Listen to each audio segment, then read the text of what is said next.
ఆ బ్రదర్ అంటూ ఉండేవాడు మాట, ఇది నాలో ఎంత వాక్యం అండి, కానీ ఎవరిలో కార్యం జరగడంలే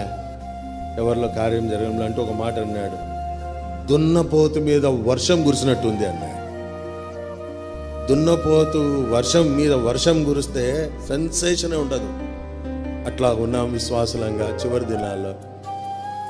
అందుకొరకే ఆ దినాల్లో పరిసయ్యులు శాస్త్రులు వారితో ప్రభు అంటూ వచ్చినాడు, మీ హృదయంలో నా మాటలకు చోటు లేదు.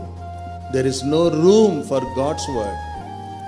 గనక ఈ సమయంలో ఎన్ని దినాలు అయిపోయిందో, ఈ దినం దేవుని వాక్యం ఉదయకాలం నుంచి దేవుని ఇంటికి వచ్చిన లోపల ఎంతగా పని చేసింది మన జీవితాల్లో. This what God matters. ఇది దేవునికి లెక్క. కనుక ఒకవేళ ఇంకా అట్లాగా నేను కొనసాగుతూ ఉంటే ప్రభు దగ్గరికి రా. ప్రభువా, I did not allow your word. నీ మాటలను పనిచేసేదానికి నేను అనుమతించలే, ఒక చోట్లోనే దాన్ని పెట్టాను.